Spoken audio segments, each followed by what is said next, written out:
Thank you very much miss. என் பேர் Nirmala, medical கம்பெனில மேனேஜரா இருக்கேன்.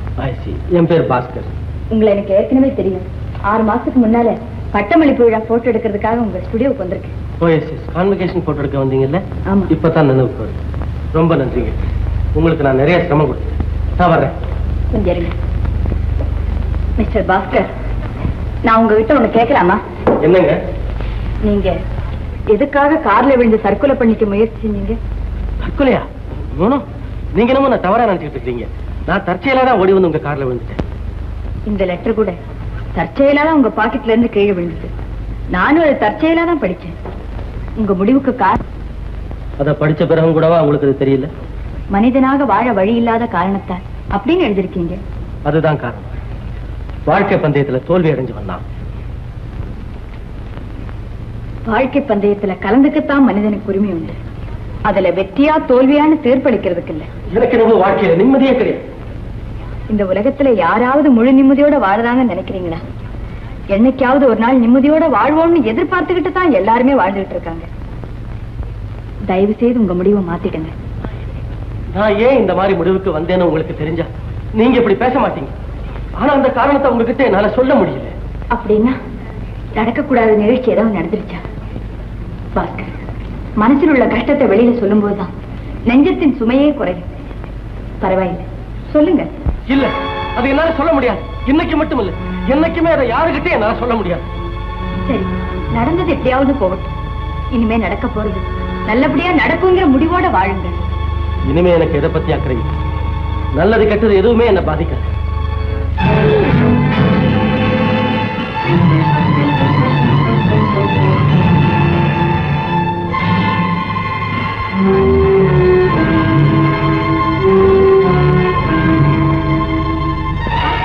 பாஸ்கர், என்ன இது? ஏன் இப்படி? அதை பார்த்த பயந்தீங்க? அது வெறும் நிழல் பாஸ்கர். அதை பாருங்க, அவங்கதான் இந்த வீட்டுக்காரம்மா.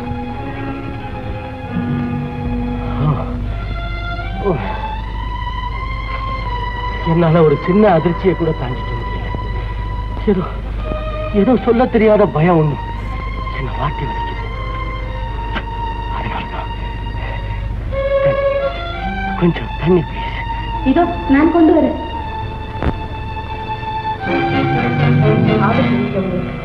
எந்த ஆபத்துமே பெருசா இருக்க முடியாது. உங்களுக்கு வாழ மனம் இருக்கு. அதை நான் உணர்றேன். ஆனா அதுக்கு வழிதான் எனக்கு தெரியும். வாழ்க்கையின் கண்கள் தன்னம்பிக்கை. அதை மூடித்தான் வழி தெரியாம தவிக்க வேண்டியதுதான். என்ன சிரிக்கிறீங்க?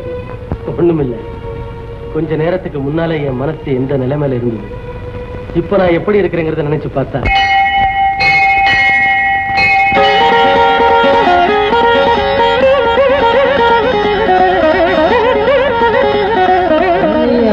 மர்மவேடி. மீனாட்சி, மீனாட்சி, என்னவன்? நானும் அப்ப பிடிச்சு பாத்துக்கிட்டு இருக்கேன். நீ என்னடா வீட்டுக்கு வாசலுக்கு நடவடிக்கிட்டு இருக்கேன். என்ன சமாச்சாரம்? எல்லாம் போஸ்ட்மேன் வர்றான்னு தான் பாத்துக்கிட்டு அலையறேன். ஓஹோ, ஓடி போனவன் அருமமகன் வேணுகிட்டு இருந்து கடுதாச்சி வரும்னு பாக்குறியா? ஏய், எங்கடி போயிடுவான்? எப்படி போனானோ அதே மாதிரி தன்னால திரும்பி வருவாண்டி. நீ ஏன் கவலைப்படுற? பின்ன நான் கவலைப்படாம நீங்களா கவலைப்படுவீங்க? அவனை பிடிச்சு நான் கண்ணா பின்னாடி சுட்டி அவன் போனவன் தானே கோவிச்சுக்கிட்டு இந்த வீட்டுக்கு திரும்பி வந்த மாட்ட காணமே. அப்படி எப்படி நான் சொல்லிட்டேன்? 4 காசு சம்பாதிக்க தெரியாத பையன் சொன்ன, அது தப்பா? நீயே சொல்லு. அந்த பயலுக்கு என்ன வயசாச்சு? தின்னுட்டு ஊரை சுத்தானே தவிர ஏதாவது தெரிஞ்சுக்கிட்டு இருக்கான அந்த பையன்? என்ன பண்றது, எல்லாம் அப்படியே அப்பா நான் உரிச்சு வச்சிருக்கேன்.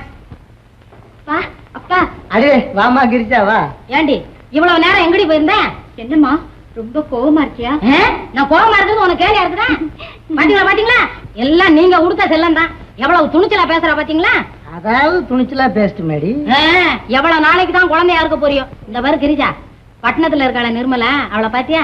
தாய் தகப்ப இல்லாத பொண்ணு. உங்க அப்பா வளர்த்து கூட அவ எவ்வளவு புத்தால்தனமா இருக்கா பாத்தியா? அவளை பார்த்தா கத்துக்கோமா. அம்மா, நிர்மலான்னு சொன்னது எனக்கு ஞாபகம் வருது. நான் நினைக்கிறேன் வேணும்னு நேர நிர்மலா அக்கா வீட்டுக்கு தான் போயிருக்கும். போவானா அவன்? இல்ல போனாதான் நிர்மலா சேர்க்குமா? ஏன், நிர்மலா அக்காவுக்கு அண்ணன் மேல உசுறு இருக்கட்டுமே. நிர்மலாவுக்கு கார்டியன் யாரு? இந்த அப்பா துறை தானே. நான் ஏற்கனவே கடுதாசி எழுதி போட்டேன், வேணு பையன் வந்தானா சேர்க்காதேன்னு. நிர்மலா இப்ப முன்னேறிந்த இடத்துல இல்ல, வேற தெரிஞ்சவங்க வீட்டுல போய் இருந்துகிட்டு இருக்கு. இந்த பயலுக்கு அட்ரஸ் தெரியாது. நாயா பேயா அழிஞ்சு ஓடியாந்து சேர்த்துருவானே. உனக்கு கவலைப்படாது. பார்வதிமா, பார்வதிமா. என்னம்மா? பாருங்க, ஒரு கார் டிரைவர் தேவைன்னு பேப்பர்ல விளம்பரம் கொடுத்திருந்தானே, வந்திருக்கிற லட்சணத்தை பாருங்க. ஏன் என்ன படிக்கிறேன் கேளுங்க. தேவை, அனுபவம் உள்ள ஒரு கார் டிரைவர் தேவை. நேரில் விண்ணப்பிக்கவும்.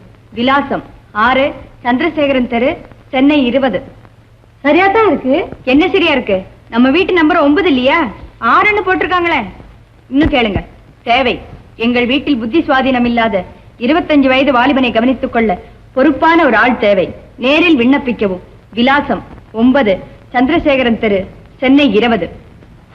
அடக்கடவுளே, வீட்டு நம்பரை மாத்தி போட்டுட்டான். நம்ம 3வது வீட்டுல ஒரு பைத்தியக்கார பையன் இருக்கானே, அவனுக்காக அவங்க விளம்பரம் கொடுத்திருக்காங்க. அதை கவனிக்க வர்றவங்க இங்க வந்தா நம்ம என்ன செய்யறது? பரவாயில்லம்மா, இங்க யாராவது வந்தா நாம சொல்லி அங்க அனுப்பிச்சிடலாம். அதே மாதிரி அங்க யாராவது டிரைவர் வந்தா இங்க அனுப்பி வைக்க சொல்லலாம். என்னமோ போங்க, ஆபீஸுக்கு நேரமாச்சு, நான் வரேன். போற வழியில என்ன மார்க்கெட்ல இறக்கி விட்டுடு. ஏண்டா உனக்கு வெட்கமா இல்ல? என்ன பொம்பளை அவ ஆபீஸுக்கு போறா, நீ வீட்டுலயே உட்காந்து. ஆமா, இந்த மாதிரி பொம்பளைங்க எல்லாம் வேலைக்கு போடுறதுனாலதான் ஆம்பளைங்க எல்லாம் வேலை இல்லாம கஷ்டப்பட வேண்டியிருக்கு. என்ன இருக்குதோ இல்லையோ, நல்லா பேச தெரியுது. கரெக்ட். சரி சரி, வீட்டை கவனிச்சுக்க. கார் டிரைவர் தேவைன்னு விளம்பரம் கொடுத்திருக்கேன். யாராவது வந்தா என்னன்னு விசாரிச்சுக்க. எல்லாம் நான் கவனிச்சுக்கிறேன். நீங்க பாஸ்கர், நான் இங்க வந்தது உங்களுக்கு பிடிக்கலையா? வந்த காரணம் தான் பிடிக்கல.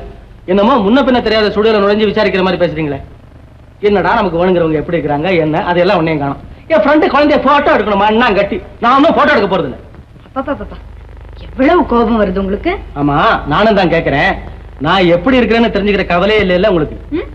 கவலை இல்லாம தான் நான் இங்க வந்தேன். உங்க வாழ்க்கை தொடர்ந்து நிம்மதியா சந்தோஷமா நடக்கணும், அதை தெரிஞ்சுக்கத்தான் வந்தேன். இனிமேலும் வருவேன். நிஜமாவா? நிர்மலா, நீங்க என் மேல இவ்வளவு அக்கறை காட்டுறது எனக்கு எவ்வளவு சந்தோஷமா இருக்கு தெரியுமா?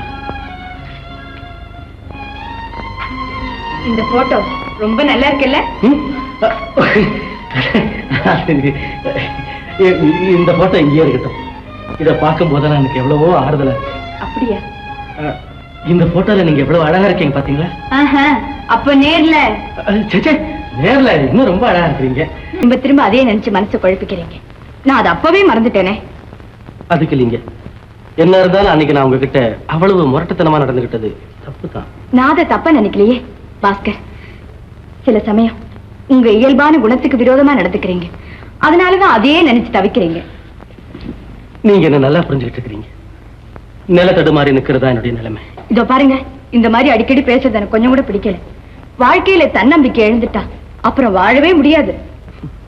நம்ம 2 பேருக்கும் எவ்வளவு வித்தியாசம் பாத்தீங்களா? வாழ்க்கையில நம்பிக்கை இழந்தவனா, அப்படிப்பட்டவனையும் வாழ வைக்க முடியுங்கிற அளவுக்கு தன்னம்பிக்கை படைச்சவங்க நீங்க.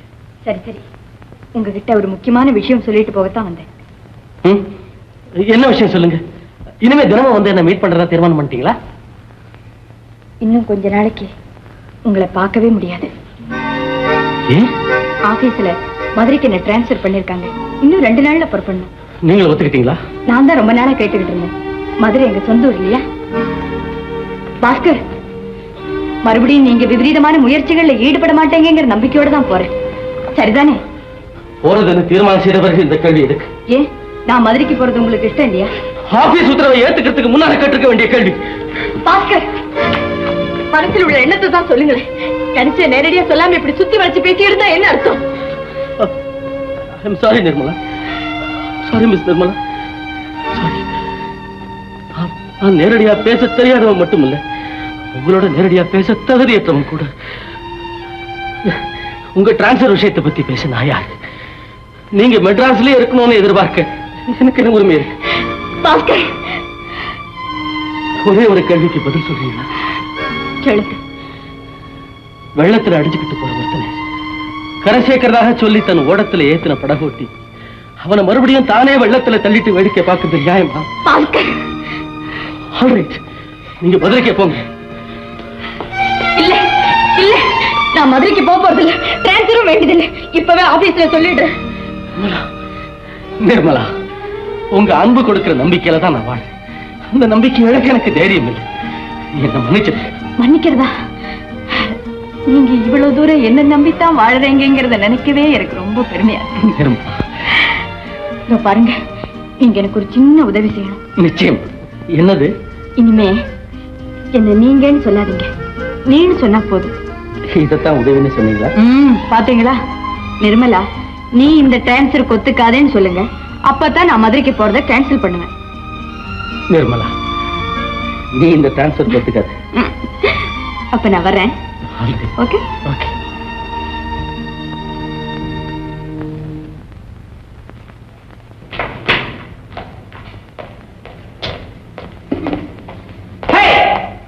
நிர்மா, என்ன ஏக குஷியா போயிட்டு இருக்கிற? என்ன விஷயம்? ஆபீஸ்ல ப்ரமோஷனா? அதெல்லாம் ஒண்ணும் இல்ல. வேணும், ஒரு சந்தேகம். அதான் உனக்கு அடிக்கடி வருமே. என்னது? நீ ஒரு ஆபீஸ்ல வேலை செய்யற. என்ன விளையாடுறியா? எவன் கொடுத்தா எனக்கு வேலை? வேலை கிடைக்கல நான் தடுமாறிட்டு இருக்கிறேன். சும்மா பேச்சு சொல்றேன். என்ன சம்பளம் கொடுப்பான்? இந்த பாரு வேணும், 8 மணி நேரத்துக்கு வேலை என்னால வேலை செய்ய முடியாது. ஐயோ நான் சொல்றதை கேள. சொல்லு. உன்னை வெளியூருக்கு மாத்திடுறாங்க. மாத்தட்டும். எந்த ஊருக்கு? மதுரைக்கு. என்ன வச்சுக்கேன், எங்க அப்பா உயிரோடு இருக்கானா? அவருக்கு என்ன குத்துக்கல்ல மாதிரி இருக்காரு. 1000 ரூபாய் சம்பளம் கொடுத்தாலும் பரவாயில்ல, எங்க அப்பா இருக்கிற ஊரு பக்கம் நான் தலையை வச்சு கூட படுக்க மாட்டேன். வேணும், என்ன வேணும்? நான் சொல்றதை கேள. உன்னை வெளியூருக்கு மாத்திடுறாங்களா, அப்போ உனக்கு வேண்டியவர் ஒருத்தர் பாரு நிர்மலா, நீ வெளியூருக்கெல்லாம் போக கூடாது, இங்கேதான் இருக்கணும் அப்படின்னு சொல்றாரு. அவர் எதுக்காக அப்படிலாம் சொல்றாரு? அப்படித்தான் சொல்லுவான். ஏன்? நானே அந்த ஆளுகிட்ட நிறைய பணம் கடன் வாங்கியிருக்கணும். வசூல் பண்ற வரைக்கும் வெளியூர் போன உதட்டேன் மிரட்டுறான். ஐயோ நீ ஒண்ணும் கடன் வாங்கல. நான் கடன் வாங்காத ஆள் யாரு? ஊரு புதுசா? யார் அவன்? எங்க இருக்கான்? எப்ப போய் பார்க்கலாம்? ட்ரை பண்ணா தேருமா? ப்ளீஸ் சொல்ல ப்ளீஸ். கடன் கொடுக்கிறவர் இல்ல, இவர் வேற. பாரு, அவரு திடீர்னு எரிஞ்சு விழுவாரு, கோபத்துல கண்டுபிடி எல்லாம் பேசுவாரு. அவர் பேச்ச கேட்கும் போது முட்டாள்தனமா படுமா? ஆமா. பாரு, எங்க அப்பா பத்தி பேசுறதுனா நேரடியா பேசு, மறைமுகமா பேசாத. ஐயோ அவர் குணம் மாறி எங்க அப்பா குணமா இந்த யுகத்துல மாறுமா? உங்க அப்பாவை பத்தி சொல்லல. வாழ்க்கையில நம்பிக்கை இழந்த ஒருத்தர் உன்னை பார்த்ததும் வாழணும்னு ஆசைப்படுறாரு. அதுக்கு என்ன அர்த்தம் இருக்கு? என்ன? இவனே வாழ்றானே, நம்ம வாழ்ந்தா என்ன அப்படின்னு ஒரு சபலம். வாழட்டுமே ஊட. கடவுளே கடவுளேன்னு கடவுளுக்கு சல்யூட் அடிச்சுட்டு போற. அது இந்த கடவுள். முத்து, நீ சொல்றதை என்னால நம்பவே முடியலையே. நம்ம பையன் பாஸ்கருக்கு காதலா? ஆமா சார், அவர் ஆளே ரொம்ப சேஞ்ச் ஆயிட்டாரு. நீங்க பார்த்தா கூட ஆச்சரியப்படுவீங்க சார். அவனும் இங்க செங்கல்பட்டுக்கு வந்து ரொம்ப நாளாச்சு. நானும் சமீபத்தில் அவனை மெட்ராஸ்ல போய் பார்க்கவே இல்லை. சார், அந்த பொண்ணு தங்க கட்டி, அவ்வளவு 22 கேரக்டர், ரொம்ப நல்லவங்க. பேரு நிர்மலா, மதுரைக்காரங்களா, பணக்கார இடம் கூட கேள்விப்பட்டேன். அப்படியா? ரொம்ப சந்தோஷம். எல்லாத்தையும் நல்லா விசாரிச்சுட்டு மேல நடக்க வேண்டியதை நான் கவனிச்சிடுறேன். ஏதோ நமக்கு தெரிஞ்சதை உங்க காதுல போட வேண்டியது நியாயம். அதுக்கு தான் வந்தேன். அப்ப நான் வரட்டுங்களா? சரி, பாஸ்கரை நல்ல ஜாக்கிரதையா கவனிச்சுக்கப்பா.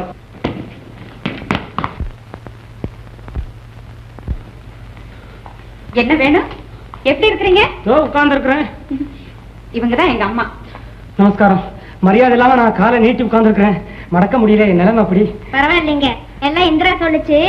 கடவுள் கிருபையால உங்க கால் நல்லா ஆயிடும்.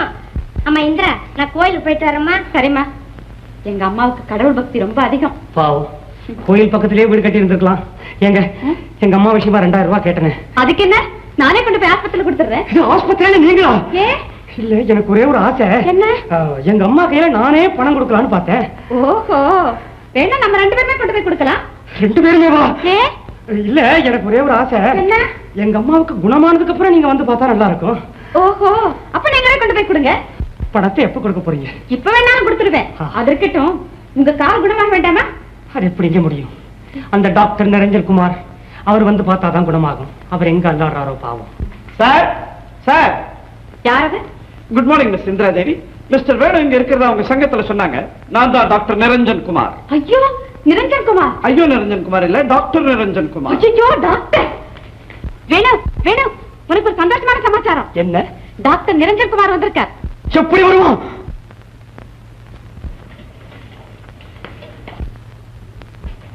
எங்க டாக்டர்? குட் மார்னிங் மிஸ்டர் வேணு. ஐயா, ஐயோ, டாக்டர். ஒண்ணு இல்ல, சந்தோஷம் சந்தோஷம், என்ன பார்த்து சந்தோஷம். கொஞ்சம் பிடிங்க. ஐயோ. செங்கல் இது மாதிரி எழுதாங்களே. எப்படிடா டாக்டர் நிரஞ்சன் குமார், எதிர்பார்த்தியா? இப்படி நடக்கும்னு நான் எதிர்பார்க்கவே இல்லை. அமெரிக்காவில நேரம் இப்பதான் வரேன். ஐயோ, அம்ஜிக்கரை கூட போனதுல அமெரிக்காவில இருந்தாரா வர்ற? வந்த உடனே இருக்கிற இடத்தை தேடி கண்டுபிடிச்சு வந்துட்டேன். எப்படி? வேணும்.